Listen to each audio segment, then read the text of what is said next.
అందరికీ నమస్కారం. విశాఖపట్నానికి రైల్వే జోన్ ప్రకటిస్తూ కేంద్రం తీసుకున్నటువంటి నిర్ణయంలో పూర్తిగా విశాఖపట్నానికి అన్యాయం చేసింది. అరకు, కేకే లైన్, లాభసాటిగా ఉన్న రెండు ప్రాంతాలను కూడా ఒడిశాకి తరలిస్తూ ఖాళీగా ఏ లాభం లేని విశాఖపట్నానికి జోన్గా ప్రకటించడం అన్నది దురదృష్టకరం. విభజన హామీల్లో కేంద్ర ప్రభుత్వం తిరుపతి వెంకన్న సాక్షికి ఇచ్చిన హామీలు అనేకం గాలి కుదిరేయడం జరిగింది.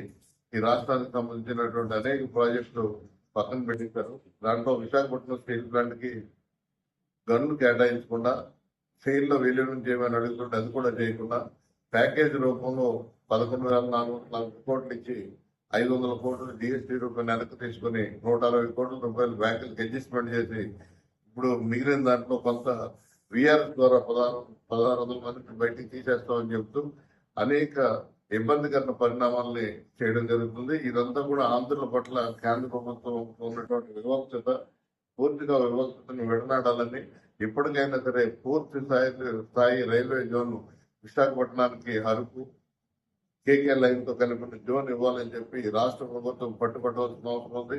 రాష్ట్ర ప్రభుత్వానికి కేవలం అమరావతి ముందు తప్ప ఈ రాష్ట్రంలో ఉన్నటువంటి ఇతర ప్రాంతాల పట్ల వ్యతిరేకత ప్రదర్శించడం, ఇతర ప్రాంతాలను పట్టించుకోకపోవడం అన్నది దురదృష్టకరమైన అంశం. ఎప్పటికైనా సరే రాష్ట్ర ముఖ్యమంత్రి విశాఖపట్నం స్టీల్ ప్లాంట్ కార్మికులకు వేతనాలు 6 నెలల నుంచి వేతనాలు ఇవ్వట్లేదు, వేతనాలు ఇప్పించాలి.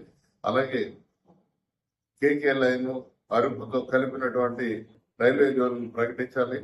విశాఖపట్నం స్టీల్ ప్లాంట్ ని సెయిల్లో విలీనం చేయాలని, అలాగే విశాఖపట్నం స్టీల్ ప్లాంట్ మైన్స్ కేటాయించాలని చెప్పి కోరడం జరుగుతుంది. Thank you very much.